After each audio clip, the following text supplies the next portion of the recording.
Nako, ang init talaga ng panahon. Lalo pang pinainit ng mga balita. Una po sa balita, itong Supreme Court releases resolution on Senator Bato's TRO plea denial versus ICC arrest. The Supreme Court has released its resolution denying the petition for a temporary restraining order and status quo anti-order filed by Senator Ronald Bato de la Rosa, who sought to stop the implementation of the arrest warrant issued by the International Criminal Court. So, siyempre, kung ang iintindihan lang natin ay itong lumabas na press release na ibinasura ng Korte Suprema ang hiling na temporary restraining order ni Senator Bato de la Rosa dahil sa kawalan ng sapat na merit, anong iisipin natin? Ang hiniling pong temporary restraining order ni Bato ay wag muna siyang arestuhin, hindi po ba? So ngayon na naglabas na finally, kasi nung isang araw lang, di ba narinig na natin na nagbotohan na 951 yata na dinina yung TRO nitong si Bato. Although sabi nga ng iba, hindi pa daw final yun dahil lalabas pa ngayong araw na to, 25 ng May, yung kanilang resolution. O ngayon, lumabas na to, TRO denied na. So ibig bang sabihin, pwede nang hulihin si Bato? Meron kasi nagsasabi na yun lang TRO. Although meron pang ibang punto na kailangan pagdesisyonan ng Korte Suprema. So, ibig sabihin, nag-release ang Supreme Court na denied yung TRO pero hindi pa rin siya pwedeng hulihin dahil meron pang hinihintay na dapat maresolba. Bakit kasi ang tagal-tagal ng Supreme Court resolbahin ito? So, kung yung sinasabi ng iba na hindi pa rin pwedeng hulihin si Bato de la Rosa dahil may hinihintay pang ibang desisyon, bakit naglabas ang Supreme Court na denied yung TRO ni Bato? Paki-explain nyo nga, dahil naguguluhan na tayo mga simple lang ang pangunawa sa ganitong mga balita. Sinabi, TRO denied. Tapos sasabihin ng iba, hindi pa rin pwedeng huli dahil meron pa daw ibang dapat pagdesisyonan ang Korte Suprema. O dapat hindi na naglabas ng TRO denied. Ay nako, basta ang pagkakaintindi ko rito, denied yung TRO, pwede nang hulihin si Bato de la Rosa. Kayo, ano sa tingin ninyo? Pwede na ba talagang hulihin o hihintayin pa natin yung ibang desisyon ng Supreme Court na inaabot ng siyam-siyam? Ay nako. Pangalawa natin, yung fireworks na sinasabi ni Senator Ping Lacson na magaganap daw ngayong Lunes. Parang wala naman tayong fireworks na narinig dahil hindi po natuloy yung shake-up sa Senate presidency. Si Alan Peter Cayetano pa rin ang Senate President sa ngayon. So ano kaya yung sinasabi ni Ping Lacson na fireworks? Abangan daw.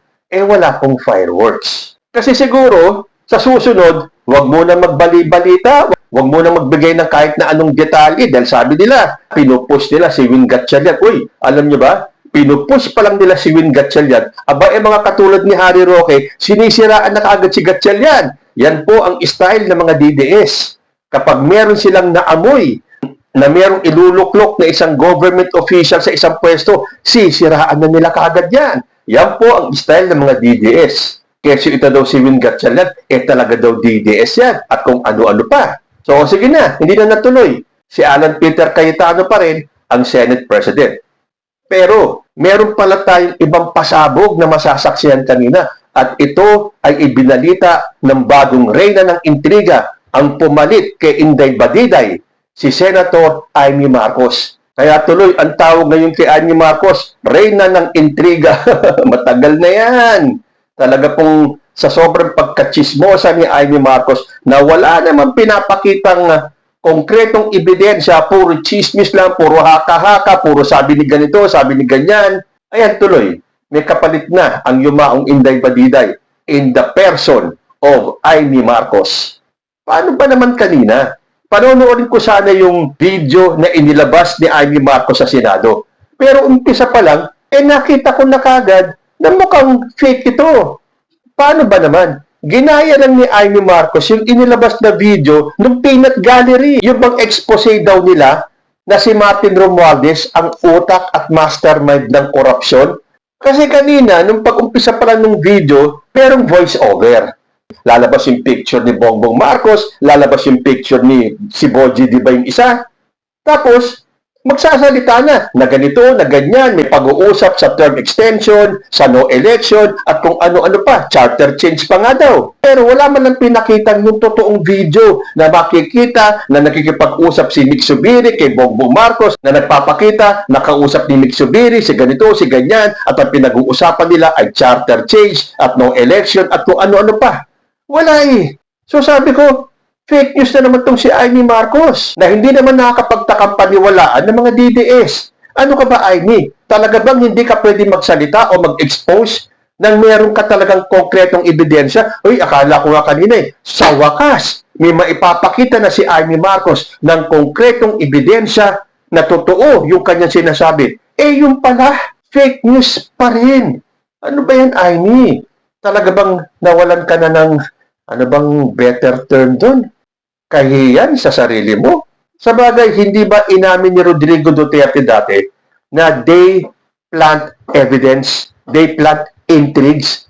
So yan hanggang ngayon ang ginagawa ng mga DDS. Nagtatanim sila ng intriga, palalaganatin nila tulad ng bangag si President Bongbong Marcos na wala namang maipakitang konkretong ebidensya. Nagsalita yung kapatid. So ngayon sinasabi ng mga DDS, tulad ng huling sinabi ni Basti, na kapatid na daw mismo ang nagsabi na bangag. Okay, kapatid mismo ang nagsabi, may pinakita ba si Amy Marcos ng isang ebidensya na nakita niya na si Bongbong Marcos ay nagdodroga? Wala, puro salita lang, puro emote, puro drama. Pero hanggang ngayon, bakit walang mailabas si Amy Marcos ng konkretong ebidensya, yung solid evidence na magpapatunay na drug addict? Hanggang ngayon, dahil yun ang sinasabi nila eh. Hanggang ngayon, dahil puro bangag ang ating presidente, bangag ang administrasyon na to, bangag, bangag, bangag, bangag. Pero hanggang salita lang sila. Wala silang paipakitang konkretong ebidensya. Tulad itong pasabog ni Amy Marcos. So ano nangyari? Nagsalita yung kanyang mga pinaratangan. Sabi ni Senator Raffy Tulfo, for almost 30 years now, first time akong nakakita ng how-show presentation kanina. Ano ba ibig sabihin ng how-show? Parang fake, parang kasinungalingan, hindi totoo. Ganyan yung presentation ni Amy Marcos kanina. Wala kang makikitang katotohanan kasi puro voice-over lang. Wala man lang isiningit na video tulad ng video ni Sara Duterte kung saan pinagbantaan niya si President Bongbong Marcos. Ganun sana, Amy Marcos. Magpakita ka naman ng video man lang kung saan nag-uusap sila, nagko-conference sila, or nagsasalita sila. Wala eh. So, how-show presentation yan, sabi nga ni Raffy Tulfo. Sabi naman ni Senator Bam Aquino, wala hong pag-push. Wala pong nagsabi na magmi-meeting tayo para magka-conspiracy. Wala pong nangyaring ganyan. Fake news po yan. Paano kaya natanggap ni Amy Marcos na sabihan siya derechahan na fake news yung kanyang binabalita? Sabi naman ni Senator Tito Soto, oo, nagkikita at nag-uusap kami bilang magkakaibigan at magkakasama sa Senado. Pero walang secret plot o organized push para sa chacha o term extension. Uy, teka muna, hindi nga ba? Porque gawain ng kampo ng majority, yung nagpupulong sila ng sila-sila lang, ibabato nila sa minority. O, di ba? Para nga naman mawala ang galit ng taong bayan sa majority, itutulak ni Amy Marcos itong fake news na to na nag-uusap-usap itong mga senador na to para magkaroon ng charter change, para wala ng eleksyon sa 2028.